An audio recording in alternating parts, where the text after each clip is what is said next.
दोस्तों नमस्कार और आप देख रहे हैं न्यूज़ बकेट में आपका स्वागत है। संसद सुरक्षा को लेकर हम बात करेंगे वैभव त्रिपाठी से। ये बताइए कि जिस तरीके से संसद में कलर बम का इस्तेमाल किया गया, उसको लेकर आप क्या कहेंगे?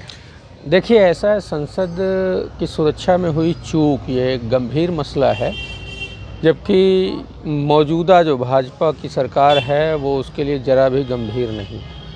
अब इस बात को समझिए कि अगर वो धुआं की जगह कोई जहरीली गैस होती तो क्या होता, कितने सांसदों को नुकसान हो जाता।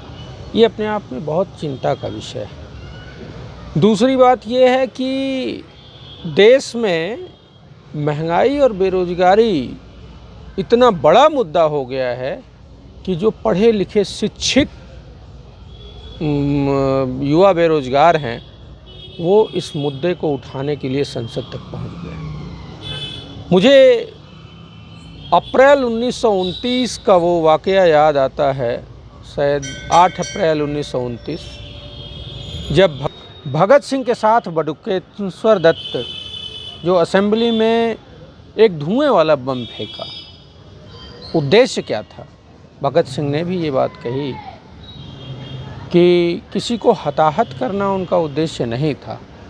अंग्रेज़ सरकार जो गरीबों की, युवाओं की बात नहीं सुन रही थी, दमन कर रही थी किसानों का, उनका ध्यान आकर्षित करने के लिए उन्होंने ये किया। और लगभग वैसे ही इन बच्चों ने भगत सिंह की राह को चुना, और जिस प्रकार भगत सिंह को अंग्रेज़ों ने गलत तरीके से मुकदमे में फंसाया, वही हो रहा है। सवाल ये खड़ा हो रहा है कि शिक्षित इतनी डिग्रियां लेने के बावजूद वो बच्चे बेरोज़गार हैं, तो ये अपने आप में सरकार के ऊपर सवाल है कि वो क्यों बेरोज़गार हैं। दूसरी चीज़, मामला गंभीर ना होता तो वो बच्चे आखिर भगत सिंह की राह पे क्यों चल पड़ते। तो मुझे ये समझ आ रहा है कि अंग्रेज़ों की जो हुकूमत थी, लगभग उन्हीं के नक्शे कदम पे मौजूदा मोदी सरकार चल रही है, और महंगाई है कि नहीं है इस मामले में भी बहस नहीं होने देना चाहती है। बेरोज़गारी कहती है ही नहीं है। हर बात पे हिटलरशाही और दमनकारी नीति अपनाती है।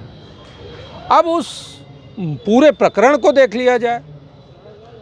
संसद पे जो 2001 में हमला हुआ था, उसी दिन उसकी वारसी पे ये हुआ। अब सरकार में जिस व्यक्ति ने उन बच्चों को पास दिलाया था, उसके खिलाफ कोई कार्रवाई नहीं। 15 सांसदों को सस्पेंड कर दिया स्पीकर ओम बिरला ने। उसमें एक सांसद ऐसा था जो कि उस दिन संसद ही नहीं आया था। बाद में फिर माफ़ी मांगने लगे कि गलती से हो गई। तो मतलब तो ये हो गया कि सरकार किसी के इशारे पे, ओम बिरला किसी के इशारे पे यानी कार्रवाई कर रहे हैं। मोदी अब वो लोकसभा अध्यक्ष की जगह मोदी के इशारे पे काम करने वाले व्यक्ति बन गए, जबकि स्पीकर का जो पद है वो निष्पक्ष होना चाहिए और निष्पक्षता से कार्रवाई होनी चाहिए। लेकिन हो क्या गया, जिस सांसद ने उनको पास दिलवाया उसको कुछ नहीं। जिन सांसदों ने इस बात की चर्चा की मांग उठाई और सुरक्षा में चूक होने के लिए अमित शाह को जिम्मेदार बताया, उनके खिलाफ कार्रवाई हो जाती है और सस्पेंड हो जाते हैं। तो ये तो अजीब स्थिति है। अंधेर नगरी चौपट राजा, समस्या ऐसी है। दूसरी एक बात और है कि बड़ा इत्तेफाक है कि वो जो चारों लड़के थे, एक लड़की और 3 लड़के, वो चारों हिंदू थे। अब सोच लीजिए कि अगर वो उसमें से एक भी मुसलमान होता तो अब तक तो पूरा चड्ढीगंज गैंग जो है वो नंगा नाच कर रही होती। आतंकवादी, हमास, तालिबान, अफ़गानिस्तान, पाकिस्तान, कहाँ कहाँ तक ले जाके जोड़ते। लेकिन अब उसमें हो रहा है कि नहीं, ना उस सांसद से पूछताछ होगी, ना उस सांसद से बात होगी जिसने पास दिलवाया, क्यों दिलवाया, क्या दिलवाया, जबकि वो सांसद की अपनी छवि अच्छी नहीं है, वो दबंग किस्म का आदमी है।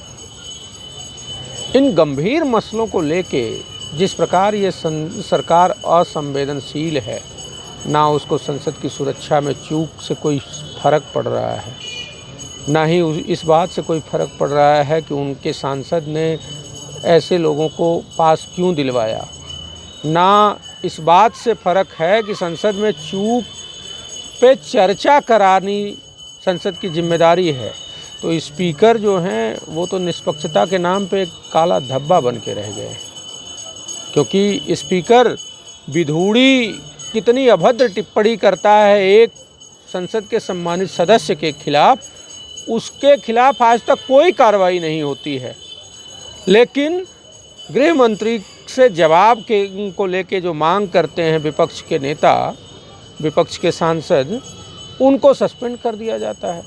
तो मुझे तो ये लगता है स्पीकर महोदय को सारे विपक्ष के सांसदों को एक साथ सस्पेंड कर देना चाहिए। बात ख़त्म करो, काहे लिए चर्चा हो रही, काहे की सरकार।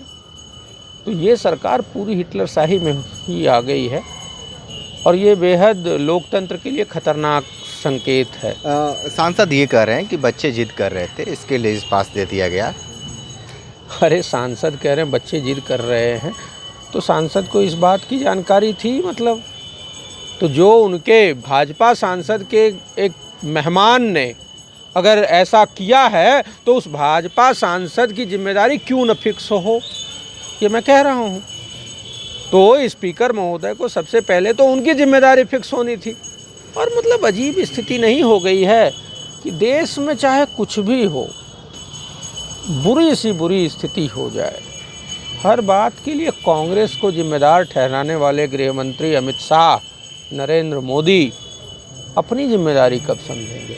मुझे तो बड़ा हैरत होती है कि जो लोग चीनी घुसपैठियों को, जो हमारे सीमा में घुसे हुए हैं लगभग 1.5-2 साल से, उनको क्लीन चिट देने वाले नरेंद्र मोदी और अमित शाह नेहरू के ऊपर सवाल खड़ा करते हैं। अजीब बेहयाई नहीं है ये, अजीब बेशर्मी का आलम है प्रभु कि सरकार हर मोर्चे पे विफल है।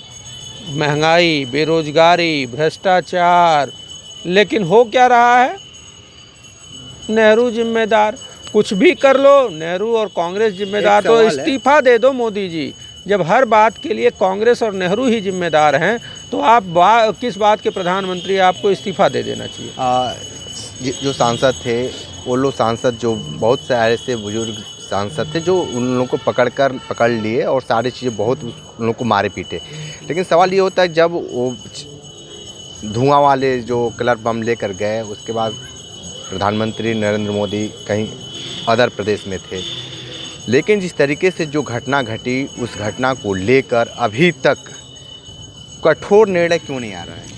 वो कोई निर्णय नहीं होगा। मामला ये है, देखिए, कठोर निर्णय वो किसके साथ कर सकते हैं, उन बच्चों के साथ कर सकते हैं और विपक्ष के सांसदों के साथ कर ही दिया, सस्पेंड कर दिया शीत सत्र के लिए।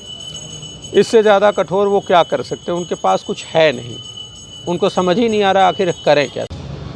उन बच्चों को कांग्रेस के एक पंजाब के जो सांसद थे उन्होंने पकड़ा तो उनको पुलिस के हवाले करना था, लेकिन जो भाजपा के गुंडा किस्म के सांसद थे उन्होंने बहुत बेरहमी से पीटा, जो कि असंसदीय था, जो संसद में हुआ।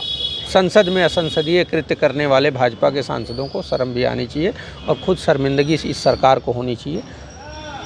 हमारे उस सांसद ने कहा था, और सच्चाई है, कि अगर किसी कांग्रेसी सांसद ने वो पास जारी किया होता तो भाजपाइयों ने आतंकवाद से उसको जोड़ना ही था। और हमारे उस सांसद ने, जो सरदार जी थे, उन्होंने कहा कि अगर मैंने पास जारी किया होता तो अब तक भाजपाई कह रहे होते कि ये खालिस्तानी एजेंट है कि नहीं। मामला ये है कि नहीं, उन बच्चों में कोई मुस्लिम नहीं था, कोई सिख नहीं था, नहीं तो उनको खालिस्तानी और आतंकवादी संगठनों से जोड़ दिया जाता। हिंदू थे, वो मणिपुर में महिलाओं को न्याय दिलाने, बेरोजगारी और महंगाई को दूर करने, इन मामलों को लेके वो बात कर रहे थे। लोकतंत्र की बात कर रहे थे और इस अलोकतांत्रिक सरकार ने उनको तो अरेस्ट करा दिया, लेकिन जो पास में देने वाले सांसद हैं उनके ऊपर कोई कार्रवाई नहीं हुई और ना ही उसके लिए जिम्मेदारी किसी की फिक्स की गई कि जो सुरक्षा में चूक हुई वो क्यों हुई। ठीक और तो देखिए किस तरीके से वैभव त्रिपाठी ने सीधे तौर पे आरोप लगाया है कि अमित शाह माफ़ी मांगे, लेकिन अभी तक कुछ भी ऐसा अमित शाह का कोई बयान नहीं आया है। विशेष रिपोर्ट कर रहे थे, हमारे साथ बने रही न्यूज़ बकेट के साथ में दीजिए इजाज़त। नमस्कार। पेश है न्यूज बकेट हिंदी मासिक पत्रिका। पढ़ें इस महीने की पूरी खबर विस्तार से हमारे न्यूज बकेट की मैगजीन में। हमारी ई मैगजीन को मुफ्त में पढ़ने के लिए अभी लॉगिन करें www.newsbucket.in पर। इसके अलावा रोज की ताज़ा खबरों के लिए हमारे YouTube चैनल को तुरंत सब्सक्राइब करें।